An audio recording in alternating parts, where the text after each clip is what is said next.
comédie dramatique et musicale du début des années 2000, Les choristes résonnent encore dans beaucoup d'esprits, mais le tournage n'a pas été une mince affaire. 8,5 millions d'entrées plus tard, et Les choristes, le film de Christophe Baratier est devenu culte. Synonyme de succès télévisuel également, cette comédie dramatique et musicale, portée par une chorale à l'origine d'une bande originale à succès, a permis à Gérard Jugnot, Cadmerade et François Berléand d'asseoir leur popularité dans le cœur des Français, mais aussi à Jean-Baptiste Monnier d'émerger dans le paysage cinématographique. Nommé à de multiples reprises au César, le film reste aujourd'hui une valeur sûre, à contrario du tournage qui a été pour ainsi dire particulièrement chaotique.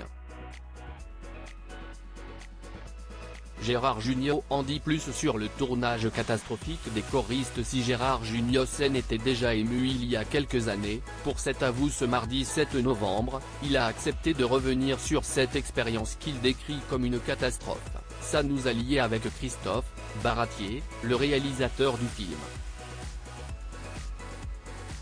Surtout que le film est parti très mal. Il y avait la canicule, il y avait les grèves, on a dû changer des acteurs, enfin bon, ça a été une catastrophe. Le comédien fait ici référence dans un premier temps à l'énorme coup de chaleur survenu à l'été 2003, puis au mouvement de grève de la fonction publique, le plan Fillon, qui avait réuni plus d'1 million de personnes dans les rues hostiles à la réforme. Mais si le tournage a été chaotique, cela n'empêche pas Gérard Jugnot d'être fier du film, qu'il décrit comme un film de garde, qui se bonifie avec l'âge. Je suis assez heureux que les films qu'on a faits il y a quelques années, perdurent, et peut-être se bonifient parfois. Gérard Jugnot retrouve le réalisateur des choristes au cinéma. Gérard Jugnot et Christophe Baratier, si est une affaire qui marche. Les deux amis se retrouvent en effet le 15 novembre dans la comédie Comme par magie, qui suit les aventures de Victor, incarné par Kev Adams, qui doit élever seul sa fille Lison. Entre couches trop pleines, moments de complicité et engueulades, cette nouvelle cohabitation hivernale s'annonce déjà comme un événement dans les salles obscures.